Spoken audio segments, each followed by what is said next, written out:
Ladies and gentlemen, ladies, welcome back to the Officer Tatum Show. Jeff Metcalf, Austin Metcalf's father, speaks out again, and I think this was better than the first time, to be quite honest. Should men be allowed in the WNBA?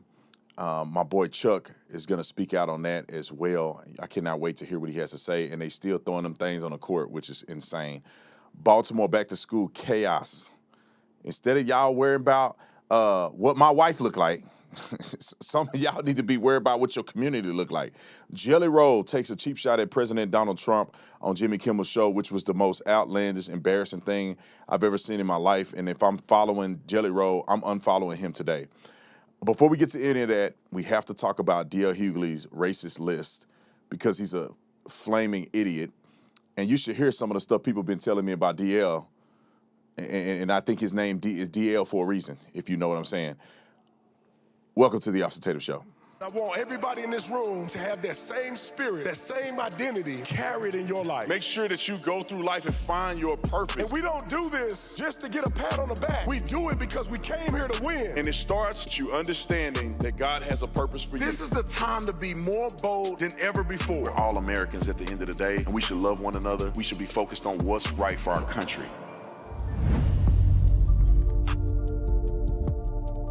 All right, ladies and gentlemen, thank you so much for joining the Officer Tatum Show. Welcome back. Shout out to the members. Thank you guys for being members. Thank you for all the new members that have just joined our membership program. We made it very simple. You can join at $2.99 and you can go to $49.99, whichever way, whichever level you want to be at. We accept that. If you can't join, you don't have the financial means to. We love you anyway. Y'all all like your kids. I don't have a favorite. I love all of y'all the same. I appreciate you. Make sure you download my podcast and Substack. I got to get my Substack numbers up. I was talking to Jeff Mead, and he got like 200,000 people on his Substack. I got to talk to you, Grant, after this. We got to get our Substack numbers up. I think we can do it. And if you are interested in Substack, come on and join me if you're already following other people on Substack. Let's get to this list. Now, y'all see me have to come out at D.L. Hughley and that fake pastor just the other day because they went on a rampage to talk about my wife and all this other stuff, and I defended my wife. And everybody in the comment section that got a pair, they know that a man ain't going to let nobody disrespect his wife. All right, now we got past that one. D.L. Hughley and the rest of the stew-head, melanated people who are the most ignorant, dumb people in the world. And I always preface this because people are too stupid to understand what I'm saying, but I'm talking about the ignorant ones, not the rational, decent folk, work hard every day, build companies, build wealth, add value to this country and their families. I'm not talking about those wonderful, amazing black people. I'm talking about these stew-head idiots. Now, here's a list, and Ari Spears with his sorry self, two washed-up comedians. This is what they had. They wrote this list. Ari Spears shared this list with me. Look, this is what white America is. Y'all ain't never gonna be nothing in life being this stupid. Let's go down the list. One by one, starting with Texas Roadhouse employees spitting in black people's food. Roll the clip. Clip one, you got it, roll it. And there's a viral post raising many questions for customers and getting a response from the company. I took a closer look at what's behind it.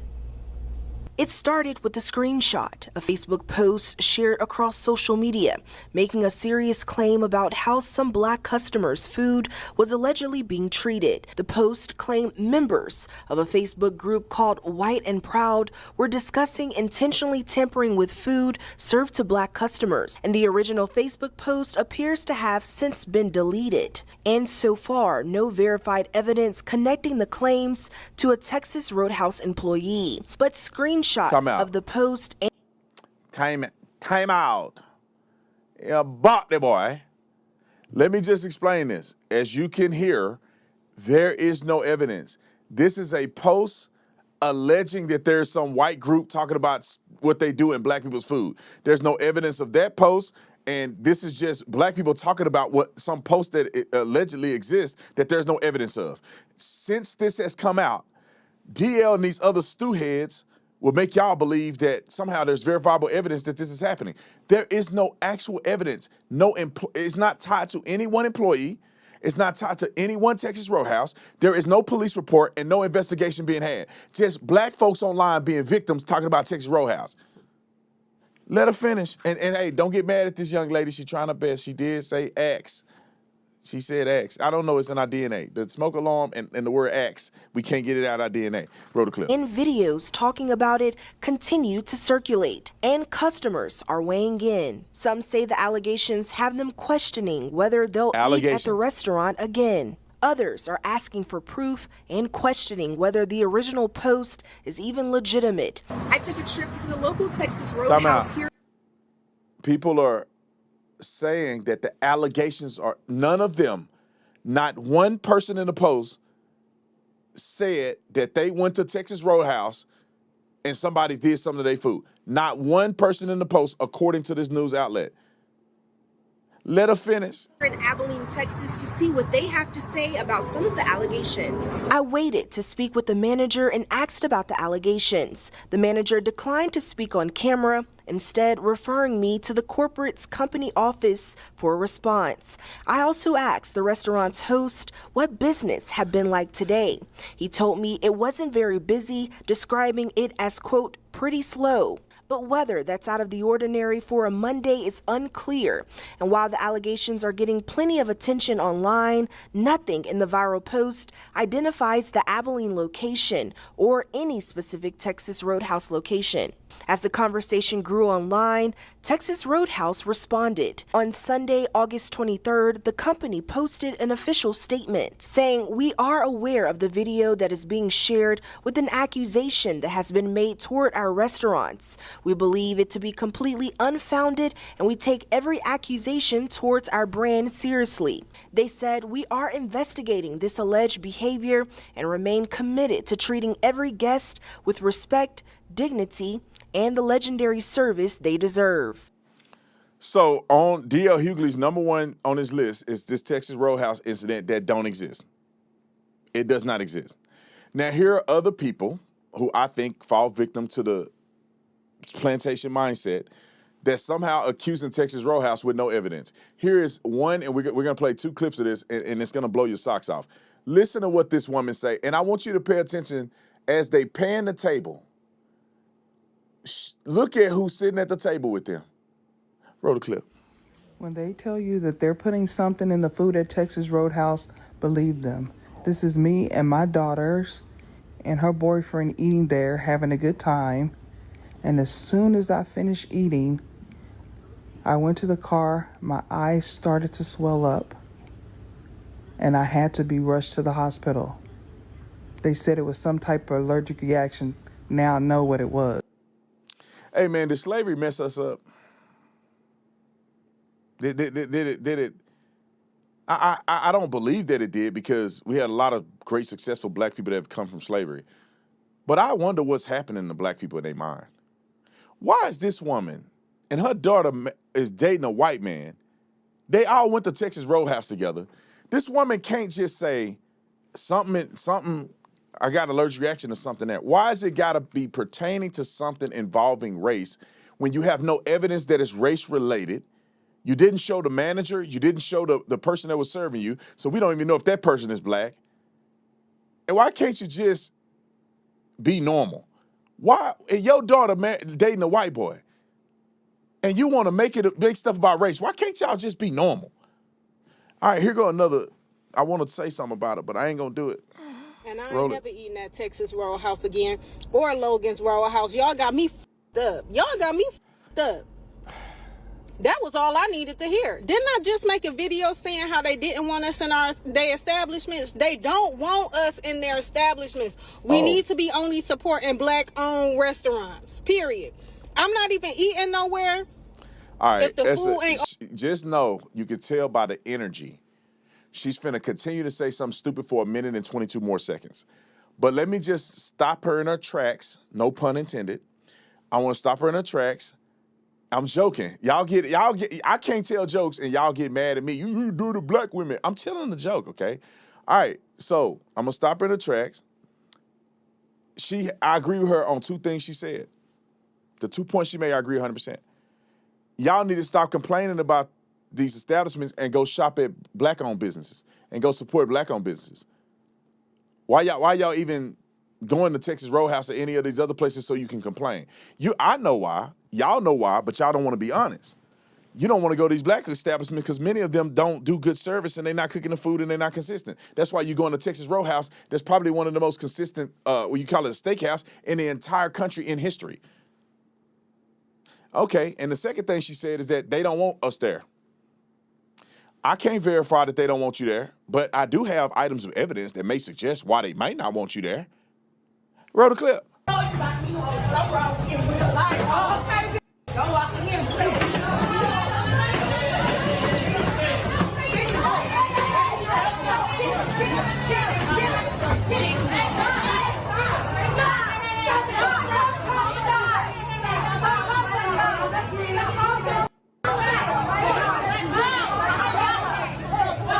All right, y'all. So this is one. Next one. Let's go to the next one. Just tearing it up.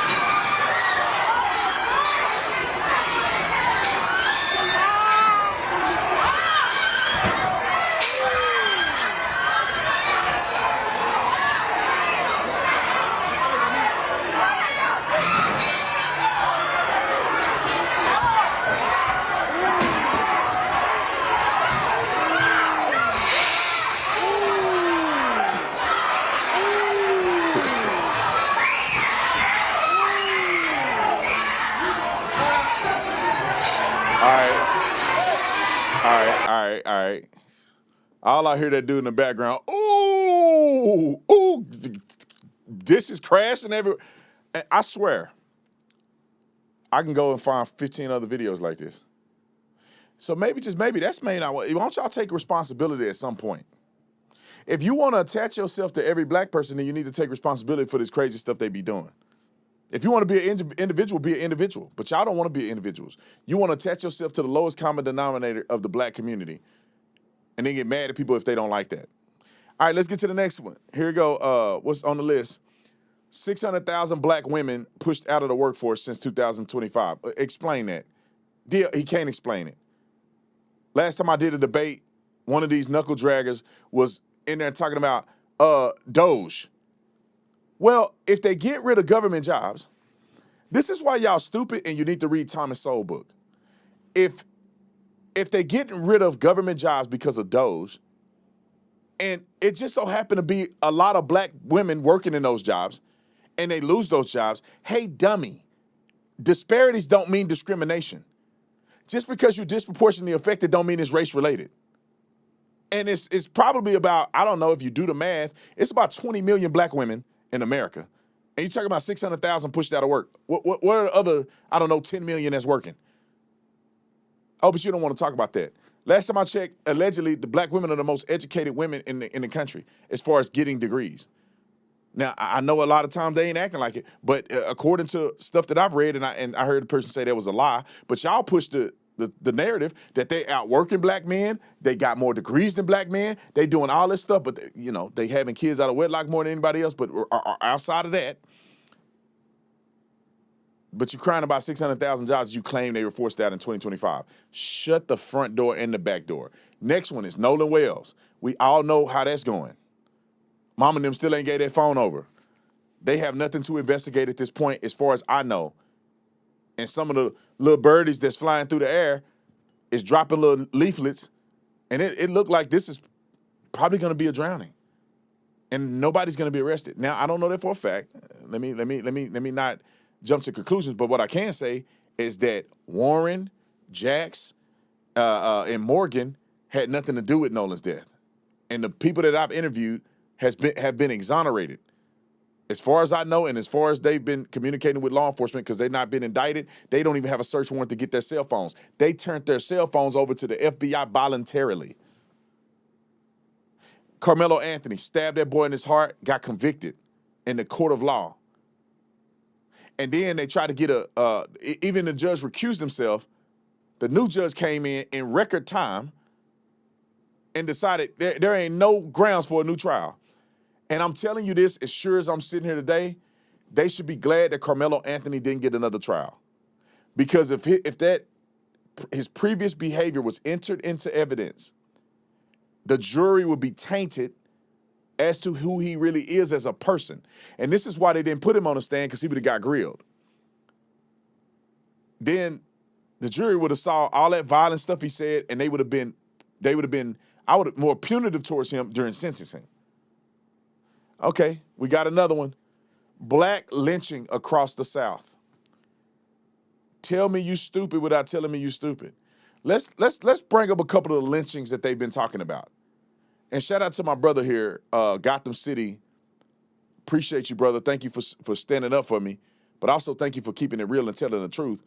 This is just a couple lynchings that they claim are being perpetuated by the white man. Roll the clip. So listen, as a black man, I'm fully aware of the history of Mississippi and black people being hung in Mississippi. But I'm also a person of truth. And when you use a few of these kids' pictures to push a narrative, when you know the truth, it's nasty work. This is nasty work. Look. This is why we can't do the independent thinking and the liberal and conservatorship, because liberal, conservative, they're killing black people. Who the fuck is hanging these kids?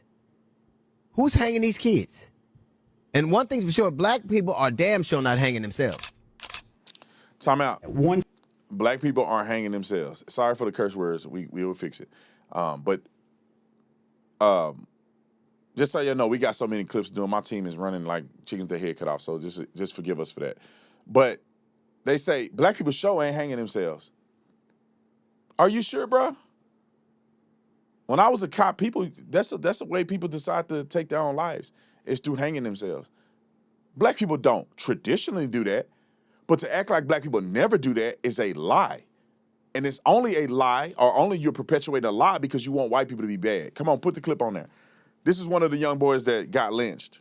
59 p.m., video shows the young man carrying an electrical cord walking towards the tree by himself. The video appears to show him at the self-checkout purchasing the blue rope. It shows he paid $4.20 for it. You can then see him walk out of the store, and he walks across the parking lot to his truck and drives off. Between 2:06 p.m. and 2:07 p.m., video captures the actual incident taking place. No one else is seen in the area when this incident occurred. Here another one.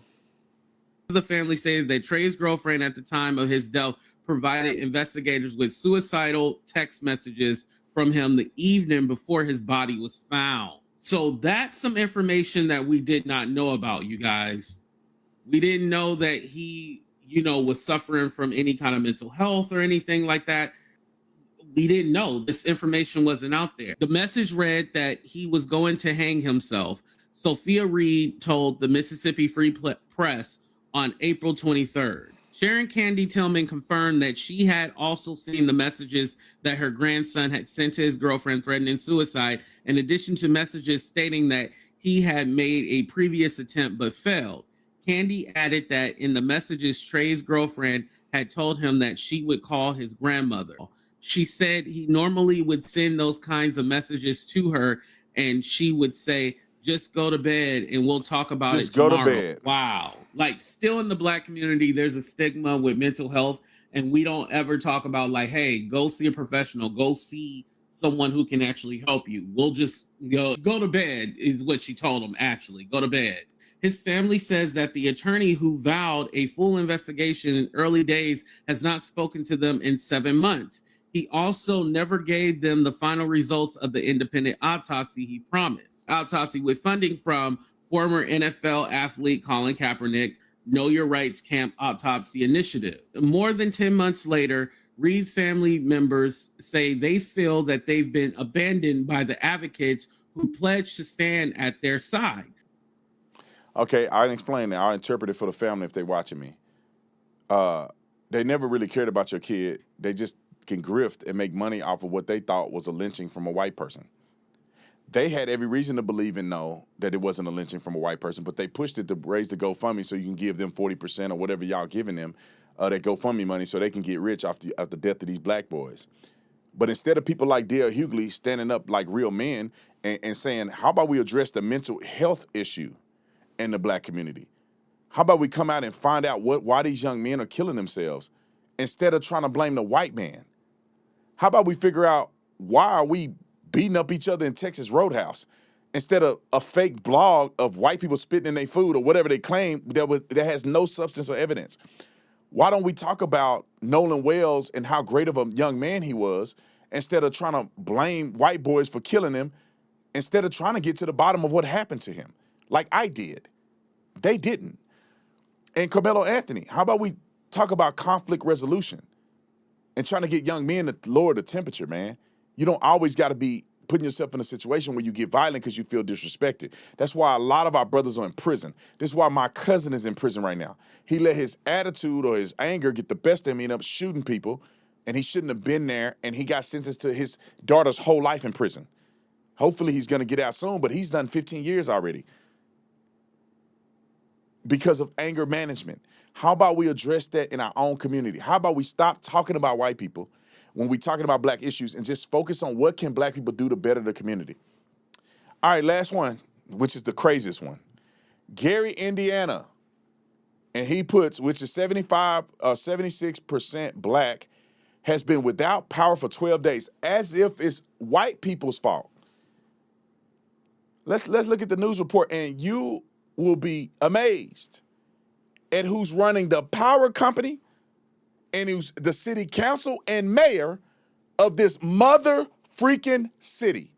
Roll the clip. This morning, thousands of residents in Gary and parts of northwest Indiana still struggling without power after a violent storm ravaged the area 2 weeks ago today.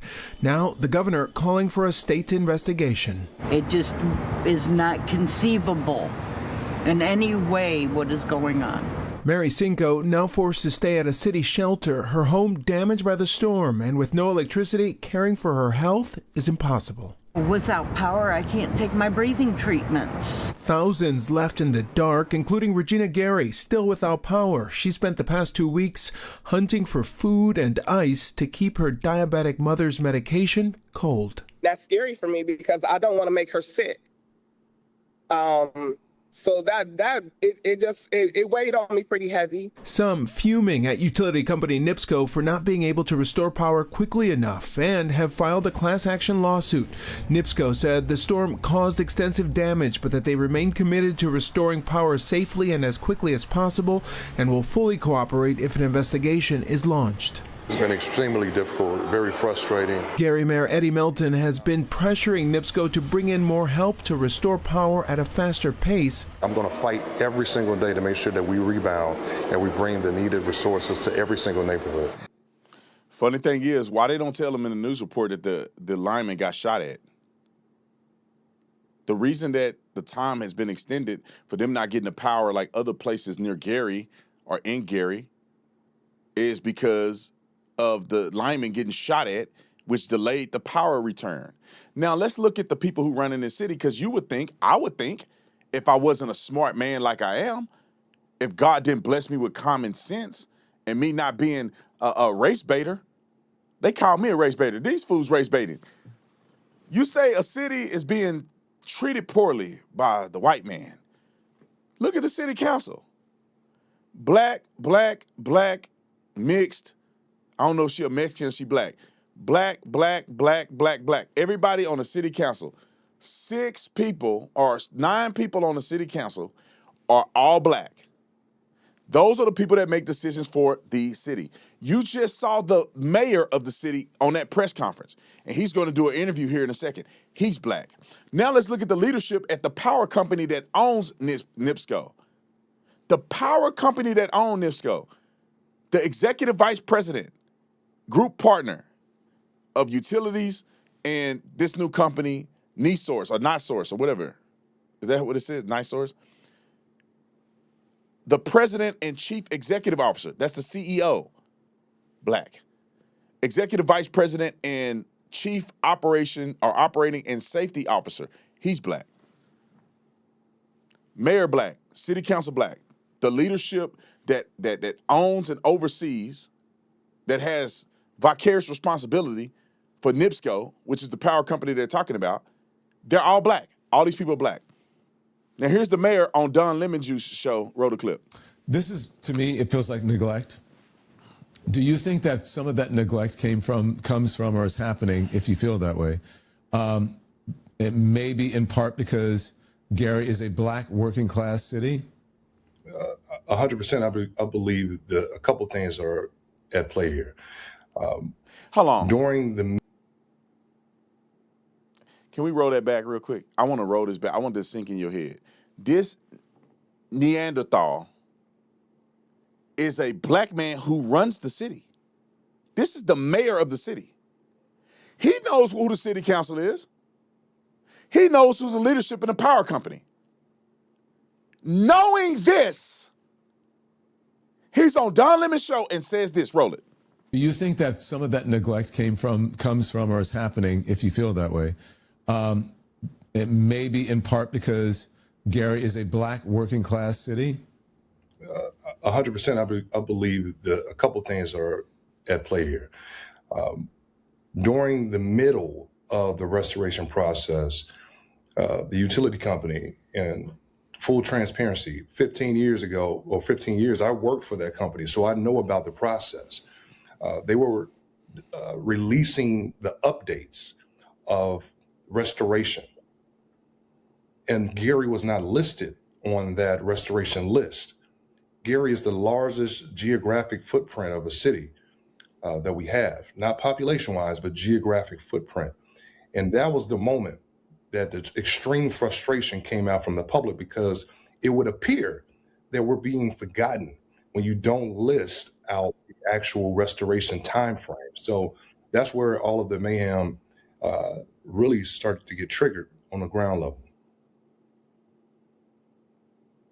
As you guys can see in the interview, there was a white lady in there complaining about what happened to her. It ain't all black people that live there. If it was an all black town, and maybe they would have a complaint.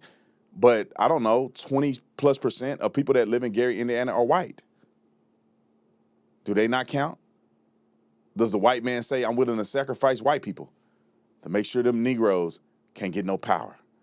Are you stupid enough to believe that's true? Come on, listen to this one girl. These are two therapists, they claim. Roll the clip. This is a major city in a major country into a city that has changed the world because of what happened in the mid 60s and 50s. And it's pure negligence. The DOJ has to look into that. And I think this is it's really kind of interesting. Yeah, I think the DOJ and a whole lot of things need to be looked at, and it's just it's really good. I mean, when you're talking about there was only so many news outlets, and now they've lost control of the news outlets, and right. The story kind of took a life of its own. Yep. And I think that may be signaling like a problem. Like, how do you damper it? I mean, the people that could be interested. And one thing I think is fascinating is that as I'm watching this on television and social media, I'm also noticing that all of the NIPSCO workers are white. I was really surprised by that. I thought that NIPSCO workers would be, a mix of individuals, but the people who are in charge of the electrical grid for Gary, Indiana, do not look like the residents of Gary, Indiana. They're not. They don't look like the residents. Take the picture back up there. Well, then the picture of the black folks that's a part of the power company. They don't look. Well, they call them and complain that that the people don't reflect the demographics of Gary, Indiana. Call them and ask them what are they doing about the power shortage in Gary, Indiana. Put the Don Lemon interview up. Call him, who's the mayor, and ask him why they're not set up and have preparedness ready. At what point are you going to hold other people of color accountable when they're at every level of accountability in that city? Okay. We're going to move on to Jeff Metcalf's, Austin Metcalf's dad. Before we get there, this shirt was on popular demand. People wanted the shirt. They saw the basketball player wearing the shirt. It's available to you. The definition of a woman, an adult human female. The counterpart of man. Get you one of these shirts today on the Tatum store or tatumstore.com, tatumstore.com. Make men, what was the other one we had? Make men men again. That's the phrase, but the phrase on there is men are not women. Men are not women. All right, I think that's fair, and we got other merch on there. So go to tatumstore.com. Go to tatumstore.com and buy your merch today. All right, let's get to Jeff Metcalf, Austin Metcalf's dad. I thought he did a pretty reasonable interview. At least he was honest. Let's juxtapose that or compare that to Carmelo Anthony's family. You can say what you want to say about Jeff Metcalf. I think he said some foolish things, some crazy things, but at least you know where he stands. And at least he's honest about what he's saying. At least he's standing on business. Where's Carmelo Anthony's parents at? Now that it has come out that he brought a gun to school and all that, where's his parents coming out?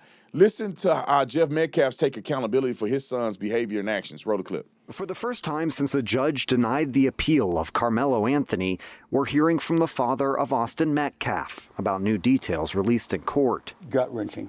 Jeff Metcalf says he didn't know all the accusations about his son's behavior. In court, lawyers say Austin Metcalf previously got in trouble for graffitiing KKK, kill all black people, used the N-word, and bullied a black student. The stuff that came out, I'm not proud of my boys for doing that.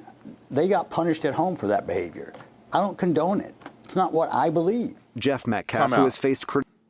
I will pay $1,000 right now to Carmelo Anthony's family if they would come out and say the same thing that he just said. I don't condone it. It's not right. I'm not proud of it. And I've disciplined them for the behaviors that they've bestowed or they've shown. I want to hear Carmelo Anthony or any other black person. Now, I'm going to give you $1,000. It's just his family. But any other black person that's in here defending Carmelo Anthony, how about you say you don't condone his behavior? You don't condone him bringing a gun to school, drugs. You don't condone him trying to bring a gun to a state fair. You don't condone the message of him talking about killing his girlfriend and all this other crazy stuff he was doing. But the problem is these type of people cannot take accountability for anything. Roll the clip. Criticism for his own racist comments, said at an event for the foundation he started in Austin's name that he doesn't want people to judge his son only on a snippet of his life. I would ask these people, did you know my son personally? The appeal also contained new revelations about Carmelo Anthony, including that he threatened an ex-girlfriend and texted repeatedly about violence, including writing, "When I stab somebody, I'm going to lick their blood off the blade." In a new statement to ABC News, Anthony's attorney says his legal defense is not intended to diminish Austin Metcalf's life or his family's grief. Legitimate questions about racial fairness, equal treatment, public access, judicial impartiality, and the constitutional process cannot be dismissed as merely bringing race into the case. These new details from court were kept secret as part of a deal the lawyers made before the trial, which Jeff Metcalf says he didn't know about. Do I wish it would have come out? Yeah. From both sides, you wish all the information come out. Look, when you got 20 pages versus 75, and then these words versus these words. He says if a jury knew, he thinks they would have doubled Anthony's sentence. And, you know, I get accused of taking sides. I'm just a rational person. If I'm not looking at either one of these boys' colors or nothing. If the jury heard that Austin Metcalf was a dirtbag, and then they listen to testimony of his behavior that day, and they go, well, he wasn't a dirtbag on that day. There's no evidence that he was being a dirtbag on that day. All the black witnesses were saying that Austin Metcalf was asking him politely to get up and move, and that they claim that Carmelo Anthony was the aggressor. That was testimony from witnesses, and many of them were black. Now, when the jury hear Austin Metcalf, they go, well, he didn't do that on the day. He was a terrible kid growing up or whatever. They go listen to Carmelo Anthony, and they go, he did exactly, he said he gonna stab somebody and lick the blood off the knife. He said he on the verge.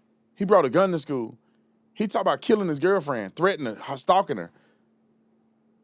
Once they hear that, although he didn't present that, the image of who this young man is will limit the sympathy of the jury. And they will no longer look at him and be like, it's a young man who made a mistake. He don't deserve to spend the rest of his life in prison. Versus saying, no, this kid is a menace. They may perceive this kid is a menace to society. He is a murderer. He premeditated the murder. He fantasized about murdering somebody.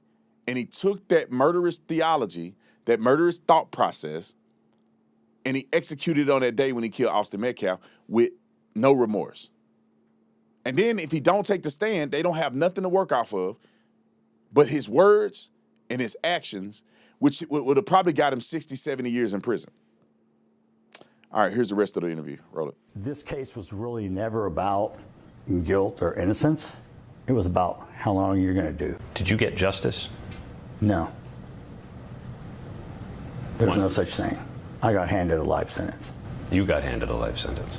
So did Megan, so did Hunter, and so did everybody else in my family and her family. We don't ever get to see Austin again. We don't get to talk to him. We don't get to hug him. This guy, he still gets to see his family. It's a tragedy that he has to be in prison. I feel sorry for him. Just due to the fact that his life is pretty much ruined. I don't feel sorry for what he did, though. He needs to be held accountable. Do you have a sense of why some people can't accept that they believe Carmelo Anthony did not get a fair trial? Sure. There are people in this world that will believe whatever they're told. They follow. They're sheep. Can I ask you about the racial element of the case? Sure. How did it get that way?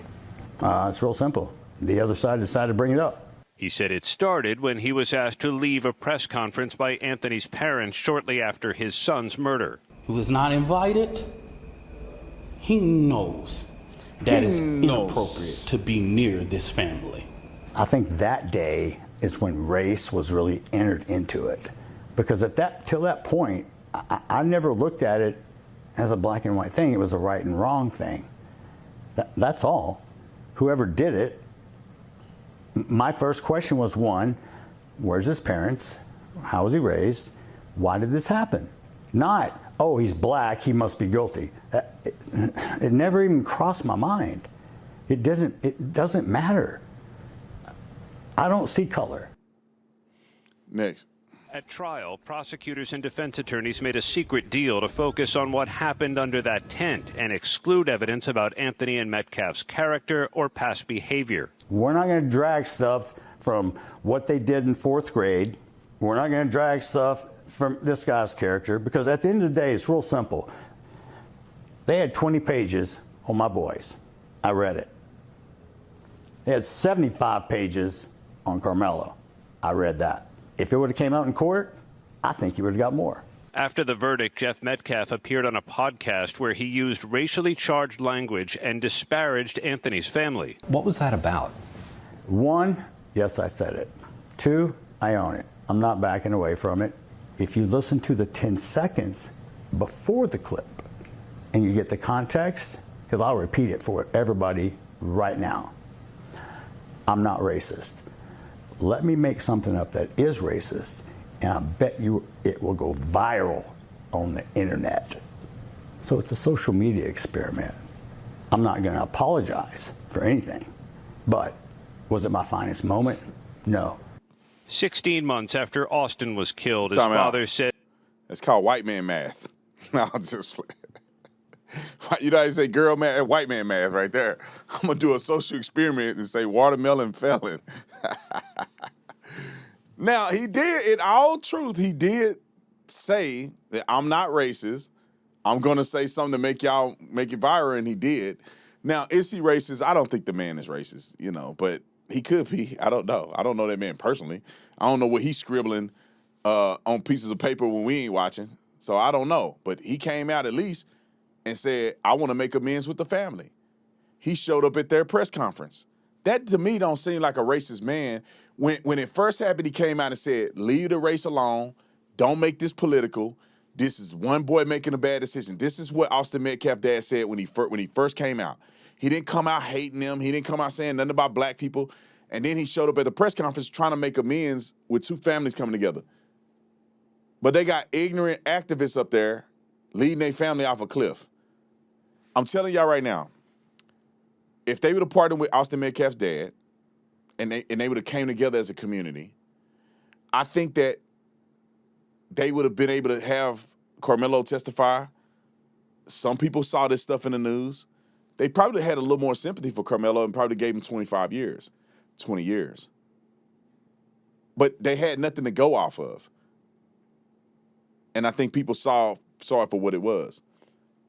All right, one more clip, and then we're going to move on to men and women's basketball. Roll it. In recent weeks, Jeff Metcalf started a foundation named for his son with Bruce Carter, a community advocate who works on conflict resolution. It's the ability to walk away, but you have to teach people that before they're in that moment. We live in a society right now that conflict is normal, so we have to prepare people prior to that. I want to make sure no other parent has to feel this way. Now, can I change the entire world? No, but I can do my part, because it starts with one step. This is the first step, but it's the first step of the rest of my life. What do you want us to know about Austin and how he should be remembered? He touched so many different hearts in such a short time. That boy taught me stuff. I taught him too. I was his dad. He taught a lot of people a lot of things. He was a good kid. Now, maybe he was headed in the right direction. I don't know. Let me just say this, because I want to be fair about this, because I told people this the last time I was doing this video, is that I wasn't perfect when I was young. I told a story about how I got arrested at 8 years old smoking weed with my cousin and when we were young, so we kind of got influenced into doing it.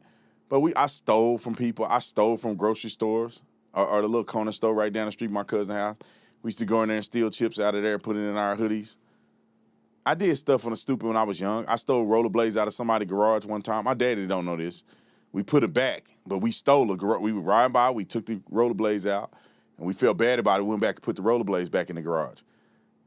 I got kicked out of high school after I had a scholarship to University of Arizona for trying to fight my teacher. Got suspended for trying to fight this dude over my girlfriend, who she had a fight with him, and I didn't know she won the fight. She had me running up to the school like I'm gonna have to pull up in her honor, and she won the fight, and I got suspended. What else did happen, man? I didn't got in trouble when I drank before. When I was 18, I drank and drove once, and it was bad, man. I couldn't even walk. I was so drunk, and I was driving up because I didn't want nobody to drive my car. Police pulled up right next to me. What's up? They said, what's up? They pulled off. I got home. I was throwing up for 3 days, and I haven't drank Bacardi since.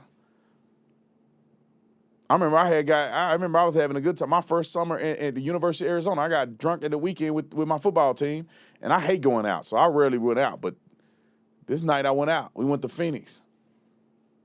I was at a girl. Well, we were all at this girl house. She had fun parents. You know how parents they their kids friends. They not their parents. They friends. So this girl and another girl and it's 4 of us football players. We all over their house drinking, and we underage.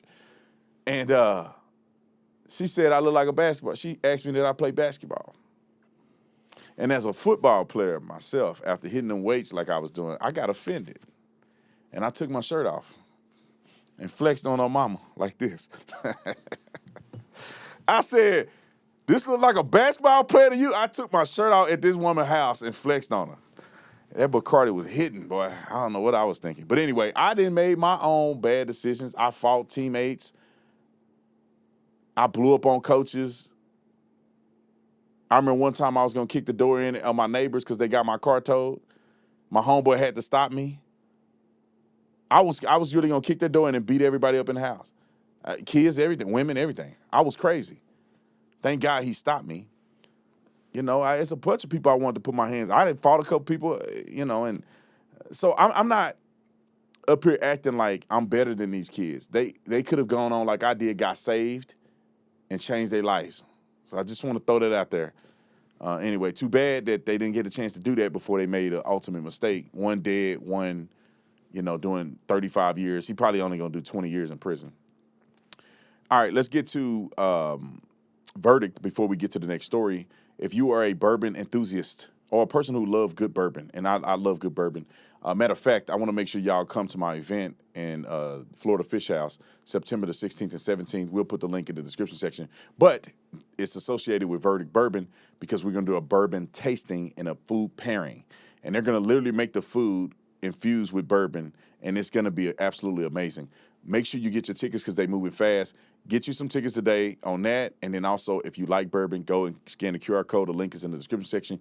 Get you some of this Verdict bourbon. 6 years straight bourbon is guilty. Not guilty has brown sugar in it. There was something else I wanted to say about it. Go look at the reviews if you want to know if people enjoy the bourbon, if they think the bourbon is good before you purchase. And you must be 21 and over and drink responsibly. All right, let's get to this WNBA fiasco. And the reason I'm talking about this story, because I want y'all to hear what Stephen A. Smith had to say about it, what Charles Barkley had to say about it, and I can't stand Steven Jackson, but at least he was right about it. Roll the clip. The WNBA reportedly says former NBA players Enes Kanter Freedom and Royce White are ineligible for the 2027 WNBA draft. Front Office Sports reports the WNBA made that determination, but didn't explain why.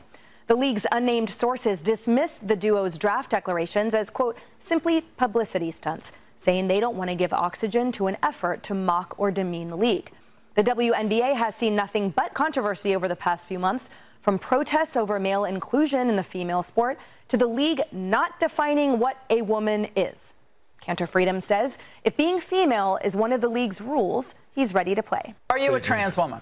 Listen, Section 13, right? Article 13, Section 1 says if you identify as a woman, then you're allowed to play. So you are identifying as a woman tonight? I identify as a woman, sure, yes. Okay. So I can play.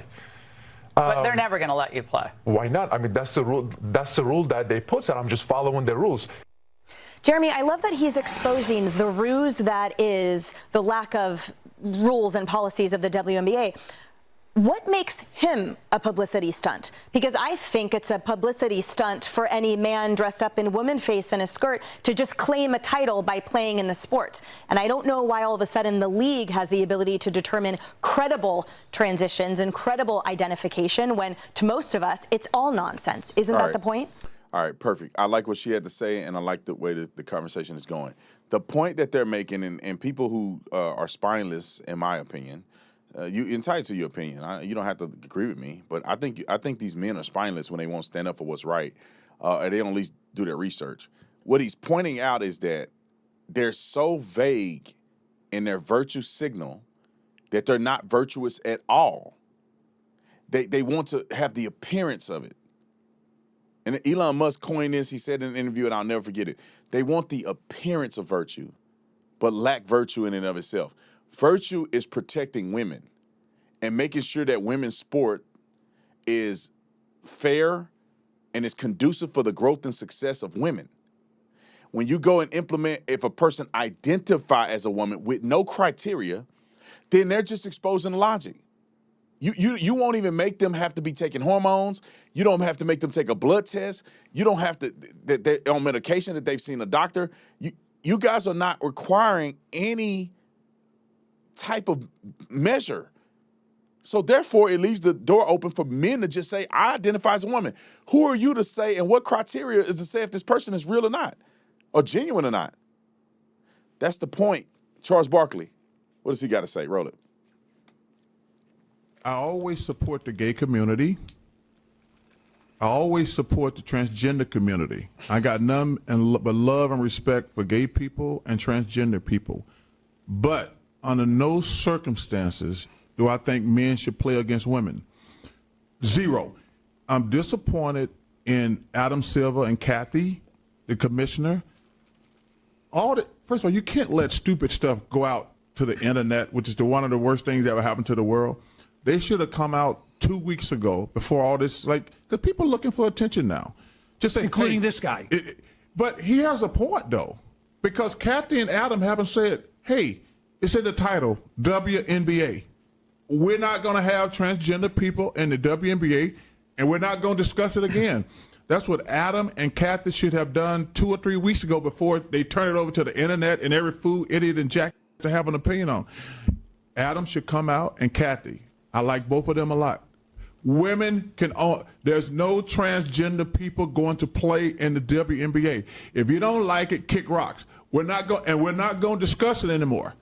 And Ennis is trying to get attention because listen. If he did all the operation things, we're not doing that either. The WNBA is for women. And listen, this is the last time we're going to discuss it. We're not going to turn it over to the fools on the internet.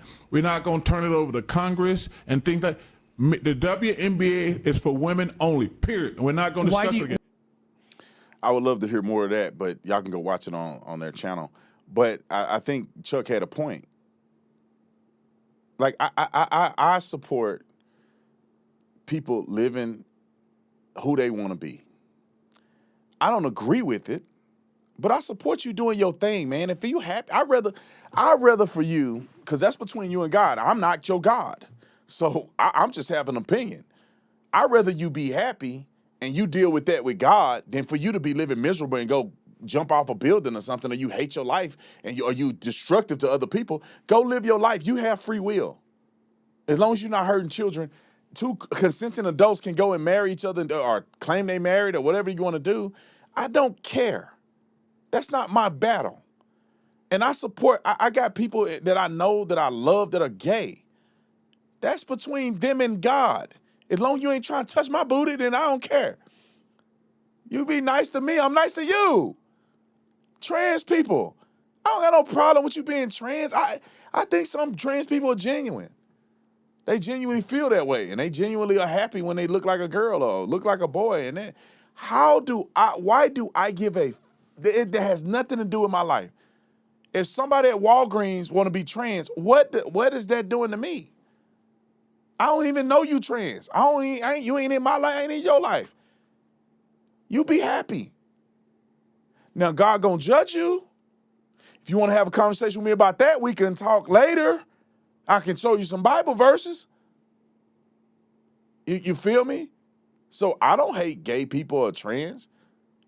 I'm rational. There's a difference between being fair and not being fair. Let me tell you this. I will give up everything I own and everything that I will own for the rest of my life. Well, let me not say that, because there's always a possibility somebody do something crazy. But I would almost put everything in my life and my legacy, everything, and my kids' legacy. You could have all that money they ever would generate forever.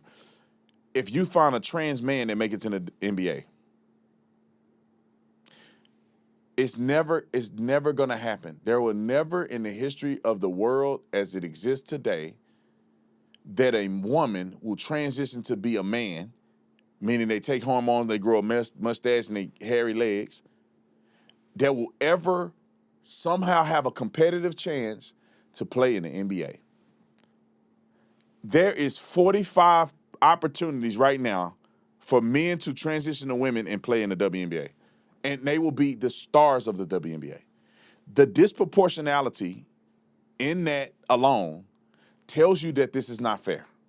Stephen A., what do you got to say? Roll it. No man should be playing in the WNBA. No man should be competing against women in female sports. We got to stop it. Men should play against men, females should play against females, and transgenders should play against transgenders. Simple. That's not being anti-trans. That's being pro-female. Stephen Jackson, I hate to put him on the screen, but he did make a good point here. Roll it. Man, y'all got to stop the clown shit. I got daughters. I played basketball on the highest level. One on the highest level. Matter of fact, I won on every level. There's no woman that could ever play in the NBA, bro. Ever. And we've had some great women basketball players, but none of them were good enough to play in the NBA because it's men. A man should not belong in no women's sports because the ones that saying they should, y'all going to be out of jobs. Then what you going to say? We going to have 2 NBAs? No, bro. No. Y'all not making no sense. Y'all trying to make it about Ennis Cantor. He trying to protect women's basketball. I don't understand what the problem is with him. Black people have been identifying as free and equal for how long? Half of y'all still ain't accepted that. So y'all want people to accept a grown man? I Ninja Turtle. They can't stay right. He could have just stayed with the women. He talking about black people identify as free. We ain't free? We ain't free. Shut your silly self up. All right, ladies and gentlemen, I got to get up out of here. I got to make a phone call. I love you guys. I appreciate you. Thank you for watching Officer Tatum. Make sure you subscribe to my Substack. Go to Substack, download it now. Subscribe to The Officer Tatum. Love you guys. We're out.